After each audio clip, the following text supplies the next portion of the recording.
Hi everyone, welcome back to The Vegan Atheist. This week I deconstruct and critique a Muslim YouTuber who once identified as an atheist. He outlines the path of his conversion, and I felt that discussing and exposing some of the underlying issues may help others considering Islam specifically or religion in general. I don't think he's a stupid person, but rather misguided and influenced to accept wild beliefs for really bad reasons. But just before diving in, I wanted to remind you guys that I have an online poll in which you can vote for what videos you want me to make next. I've reset the poll and added some of your suggested topics, so once you finish watching this video, head on over and make your desires known. Now, let's get this video going. Today I would like to share my revert story with you. I grew up in an atheist family. I was atheist myself until recently, and I was really 100% atheist. I thought that religious people are less intelligent than atheists. I hear this often in the atheist community. I too have felt this way many times because there are just so many people who hold their God belief on such a thin sliver of reasoning. It's important to acknowledge that being religious is not a cause of one's diminished intelligence. There are a lot of incredibly smart individuals, many much more educated than I, who hold a God belief of one sort or another. Many theists believe what they do simply because of indoctrination. It is all they know, and it is the lens through which they perceive the world around them. For others, especially in economically challenged communities with little to no formal education, people are more likely to pick up a God belief in order to cope with their lot in life and hope for rewards in a life hereafter. When these promises are packaged by seemingly wise and knowledgeable people who hold a respected status in their community, the imams, pastors, priests, and rabbis, skepticism and reason are suffocated, and it's easy to accept without resistance. The turning point in my life came in 2008 when I made friends with a Muslima. One day we were talking about Islam, and I was really bashing on Islam because I hated religions, I hated Islam in particular. At some point in time, I bought a Quran to have more arguments against Islam. It can be extremely tempting to tear into someone who holds religious beliefs and point out all the silly, stupid things they believe. But this is counterproductive and will most likely do nothing more than introduce emotion and remorse and lead each person standing firmer in their convictions.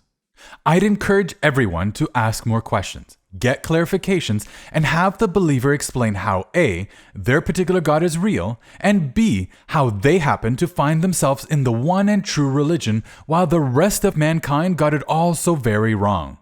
Doing so might give them pause to question what they already hold so dear.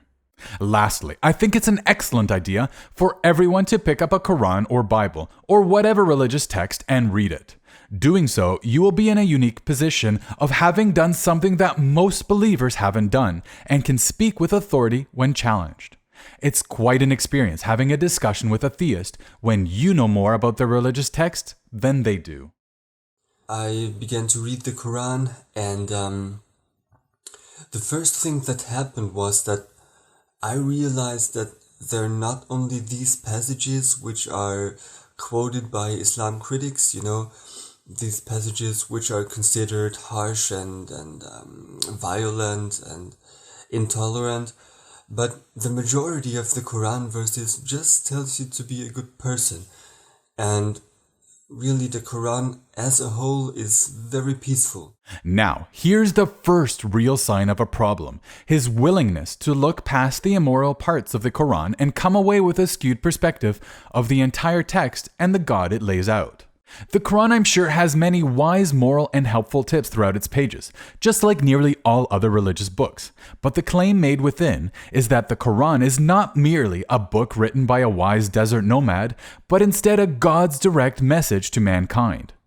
I can find all sorts of wise and moral lessons in all sorts of literature, even in the pages of a comic book, but that does not in any way elevate the textual author to divine status. After some time of reading, I began to fear hell, because the Quran says over and over again, if you die as a non-Muslim, you're going to hell. Fear is a very strong tool for manipulation, one that religions have used for centuries. I personally don't find hell particularly frightening because I see it for what it is, a last-ditch effort by the religious to keep you believing.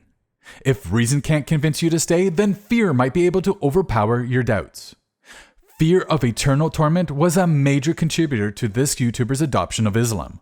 What I find especially curious is that while he was brought up in an atheistic home with no promise of an afterlife of either the heaven or hell variety, the mere reading of the Quran could cause him to question reality and bring out fear for an imaginary realm that has not been demonstrated to exist.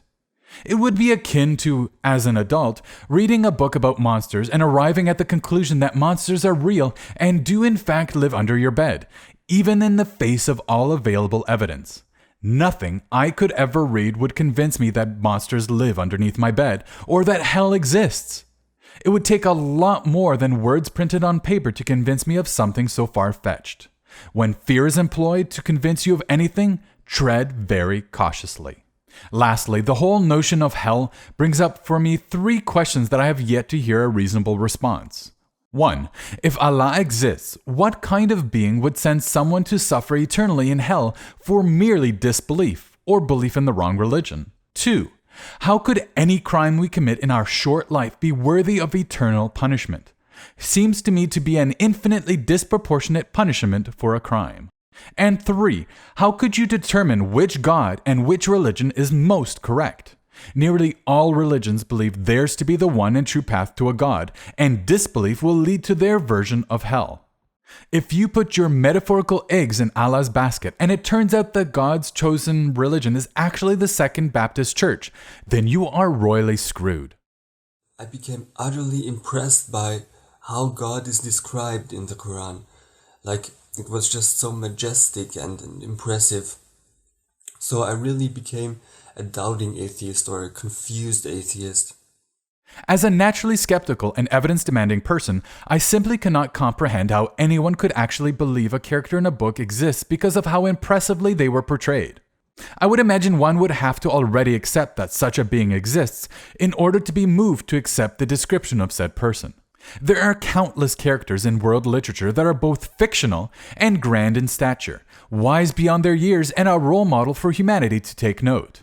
Yet no matter all the amazing attributes and impressive list of accomplishments, they are all the same, a creation of someone's mind.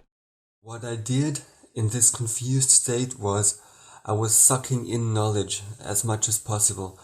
It was a hard time for me because, sometimes part of me was Muslim already and part of me was still atheist. And, one day the Muslim in me was stronger and one day the atheist in me was stronger.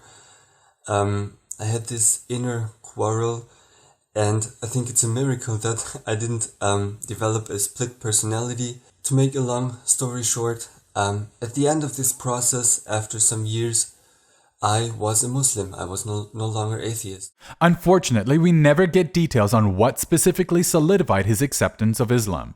His reference to flip-flopping between his atheism and theism is an indication that he struggled with skepticism and the religious indoctrination that was supplanting it.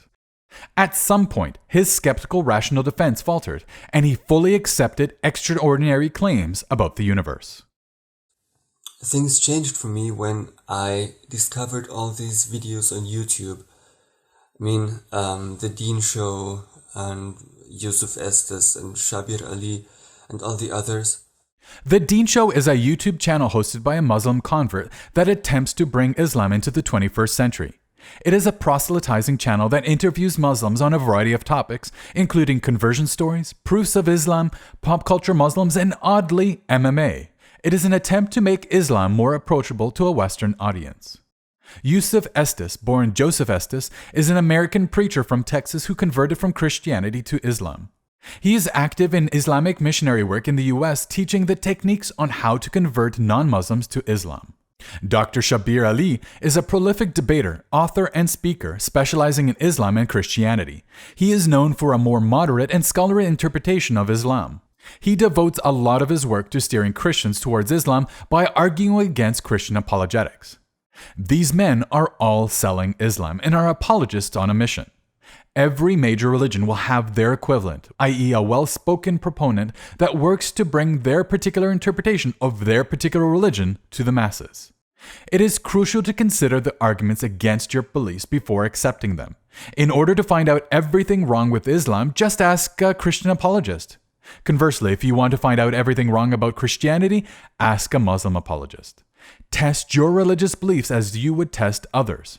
Muhammad riding a winged horse to heaven sure does sound silly, but maybe your belief in talking snakes, donkeys, and a zombie Jesus is just as ridiculous. Finally, I would like to mention that there were times when Christian apologetics really made me doubt in my faith in Islam. What I did again was I was sucking in as much information as possible. I attended lectures like the historical Jesus at university. That was very, very interesting. I read parts of the Bible and I discovered that the Bible is actually harsher and stricter than the Quran. So, and at the end of this process, I was very steadfast in my belief in Islam. And so, Assalamu alaikum. Unsurprisingly, he was tempted towards arguments for Christianity but found his way back to Islam. Many of the same techniques and arguments used by Muslim apologists are also used by Christian ones. There's a lot of overlap and no real way, other than pure assertion, to determine who comes out as victorious. There is a massive body of literature and countless debates and lectures on Christianity versus Islam, and apologists on either side have developed defenses that convince only those who already side with one or the other. If you are leaning towards Islam, you will find the arguments against Christianity more convincing. If you are already leaning more towards Christianity, then you will find that its apologetics is stronger.